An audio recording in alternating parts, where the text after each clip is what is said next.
Artis kontroversial Nikita Mirzani mengamuk ketika petugas Kejaksaan Negeri Serang hendak menahannya atas kasus pencemaran nama baik.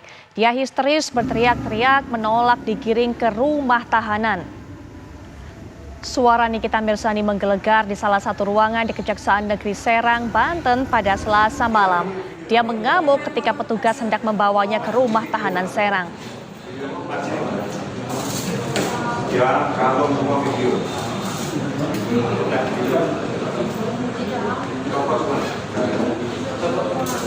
Videoin apa saya kasih ya.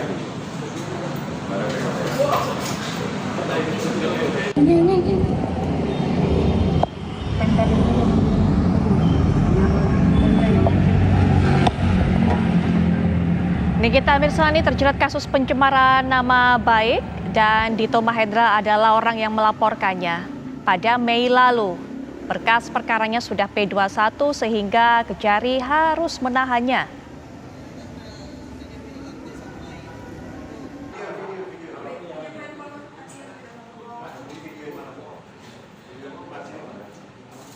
Pemirsa, untuk bisa berbicara lebih lanjut mengenai kasus ini, kita sudah terhubung dengan Bapak Freddy D. Simanjuntak selaku Kepala Kejaksaan Negeri Serang dan juga ada Bang Fahmi Mahmid selaku pengacara Nikita Mirzani. Selamat malam Pak Freddy, Bang Fahmi. Selamat malam, Mbak. Baik, Pak Freddy, kita akan dengarkan terlebih dahulu. Salah satu yang kami dapatkan informasi alasan subjektif adalah dilakukan penahanan karena Nikita Mirzani atau untuk menghindari Nikita Mirzani ini baik itu menghilangkan barang bukti ataupun juga mengulangi kembali kesalahannya. Mungkin bisa dijelaskan Pak mengenai hal ini. Baik, mengenai alasan subjektif itu memang sudah diatur di dalam pasal 21 ayat 1 KUHP, di mana disebutkan bahwa tersangka adalah apabila ditahan, dikhawatirkan akan melarikan diri, tersangka akan menghilangkan atau merusak barang bukti, dan yang ketiga adalah tersangka akan mengulangi perbuatannya. Apakah memang ada potensi? Apakah memang dilihat ada potensi untuk bisa dilakukan hal seperti itu, Pak, sehingga kemudian harus dilakukan penahanan? Terima kasih, Mbak. Jadi kami sudah punya satu standar operation prosedur, bagaimana pada saat tahap 2, maka Jaksa Penuntut Umum atau JPU itu membuat nota pendapat. Jadi nota pendapat tersebut dibuat oleh JPU dengan pertimbangan-pertimbangan dan lain sebagainya. Dan kami selaku pimpinan, selaku Kajari, hanya melaksanakan apa yang sudah dilaksanakan ataupun yang sudah dibuat, pendapat yang dibuat oleh JPU. Jadi kami bukan hanya semata kami yang membuat sebagai pimpinan, namun itu adalah kewenangan dari Jaksa Penuntut Umum dalam perkara ini atas nama tersangka NM. Demikian, Mbak. Baik. Nah, apakah kemudian dari penilaian berbagai pihak termasuk pihak kepolisian dan juga Jaksa Penuntut Umum selama ini adakah catatan mengenai bahwa tersangka ini dinilai tidak kooperatif, Pak? Untuk pertanyaan tersebut kami tidak dapat menyatakan pendapat karena kewenangan saat ini yang pasti sudah beralih ke kejaksaan. Jadi kami hanya berpendapat saja pada apa yang kami tahap yang di kejaksaan. Kalau sebelumnya kami tidak bisa menyatakan pendapat kami, Mbak. Gitu, Mbak. Baik, Pak Freddy. Bang Fahmi, bagaimana kondisi dari Nikita Mirzani saat ini, Bang Fahmi? Kita baik-baik saja dan alhamdulillah dia hanya menyatakan bahwa ada perlakuan yang luar biasa, pendoliman terhadap dirinya. Karena dia merasa bahwa dia sudah sangat-sangat kooperatif, ya, bahkan wajib lapor berkali-kali. Dengan dia kooperatif itulah sehingga penyidik pada Polres Serang tidak melakukan penahanan. Dan ini harusnya menjadi catatan buat Jaksa Penuntut Umum bahwa Polres yang melakukan penyidikan bahkan pernah melakukan datang ke rumah Nikita pada tengah malam sampai pagi. Setelah itu kami datang ke Polres, tapi Polres tidak melakukan penahanan karena memang Nikita datang. Sehingga kalau alasan tidak kooperatif itu alasan yang tidak masuk akal. Satu. Yang kedua, kalau alasan menghilangkan barang buktinya itu loh ada di penyidik. Dan itu adalah bagian dari tahap kedua. Barang bukti apa lagi yang akan dihilangkan?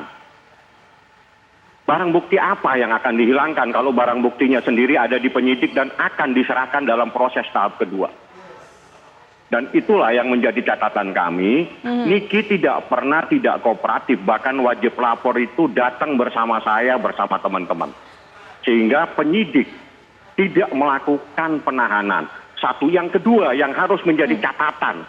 Kasus ini adalah pasal 27 ayat 3 Undang-Undang ITE. Pencemaran nama baik seseorang yang merasa tercemar namanya. Pasal ini pasal tidak bisa ditahan. Ini adalah pasal utama dari kasus ini. Tapi kami tidak mengerti. Tiba-tiba melakukan penahanan dengan alasan tidak kooperatif, menghilangkan barang bukti. Barang buktinya itu loh ada di berkas perkara. Apa yang bisa dihilangkan lagi? Tidak akan melarikan diri. Melarikan diri kemana? Ini kita itu artis, public figure, ke mall saja banyak orang minta foto. Gampang untuk diketahui. Yang paling terpenting ini kita seorang ibu rumah tangga dengan 3 orang anak kecil yang lagi mencari nafkah. Baik, itu Bang yang Fahmi harus menjadi catatan. Baik, mungkin kita sampai pada poin itu terlebih dahulu, Bang Fahmi. Nanti kita akan lanjutkan kembali setelah jeda. Dan juga Pak Freddy mungkin bisa diberikan tanggapan terhadap catatan-catatan tadi yang disampaikan oleh Bang Fahmi selaku pengacara dari Nikita Mirzani. Tapi kita akan lanjutkan setelah jeda berikut ini.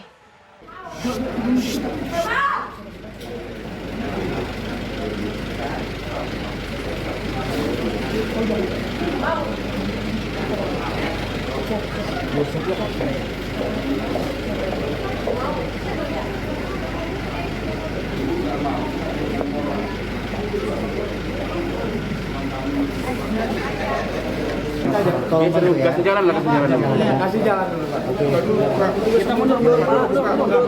Kita jalan Bang. Iya. Baik, yang Anda saksikan tadi merupakan kejadian terjadi pada tadi malam. Kemudian kita sudah dengarkan pemberitaan juga sudah cukup ramai. Ini yang kemudian menceritakan bagaimana Nikita Mirzani juga sempat histeris pada saat itu. Kita akan lanjutkan kembali perbincangan. Pak Freddy, ada sejumlah catatan yang diberikan ataupun juga disampaikan oleh Bang Fahmi selaku pengacara dari Nikita Mirzani. Silakan diberikan tanggapan, Pak. Ya, terima kasih.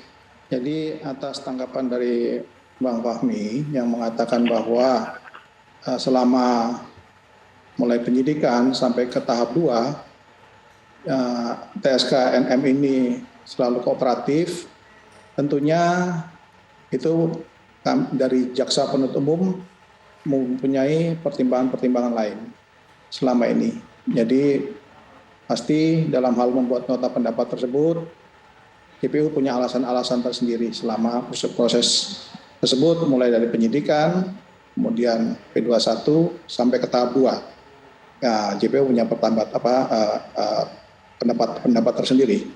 Kemudian terkait dengan tadi yang disampaikan Bang Fahmi tadi bahwa pasal ini adalah pasal yang alasan subjektif tadi.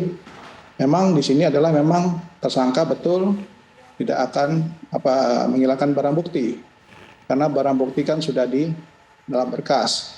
Kemudian mengulangi perbuatannya serta melarikan diri. Nah di sini makanya disebut alasan subjektif karena sifatnya subjek, bukan yang alasan objektif tadi.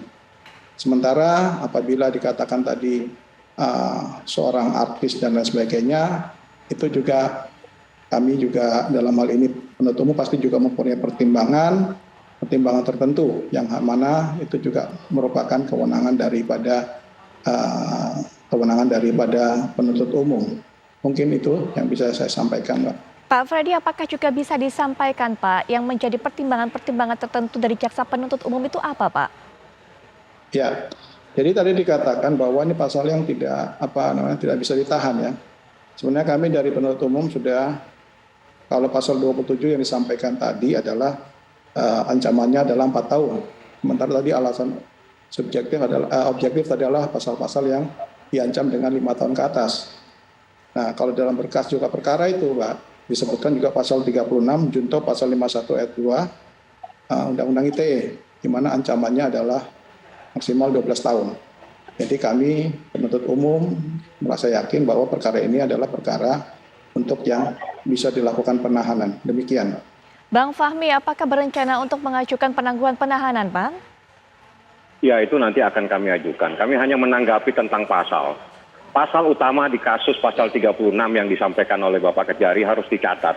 Itu pasal 27 ayat 1, ayat 2, ayat 3, dan sampai pasal sekian. Artinya pasal 27 adalah pasal utamanya. Di dalam kasus ini yang menjadi titik krusial utama dari kasus ini adalah tindak pidana pencemaran nama baik. Itu adalah pasal utama dari kasus ini yang ancamannya 4 tahun. Sedangkan pasal-pasal yang lain adalah pasal subsidiarnya.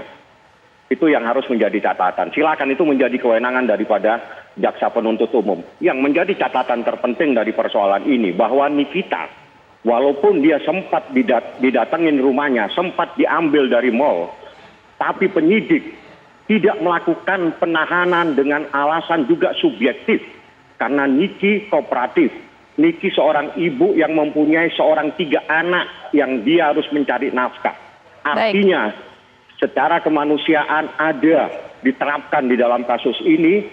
Seyogyanya kasus di mana penyidik tidak melakukan penahanan bukan berarti harus dilakukan penahanan pula. Apalagi kasus pencemaran nama baik, bukan pembunuhan, bukan narkoba, bukan teroris, kasus-kasus seperti ini yang menimpa Nikita saat ini. Baik, terakhir Pak Freddy, bagaimana dengan peluang potensi kemungkinan dibukanya restoratif justice, Pak?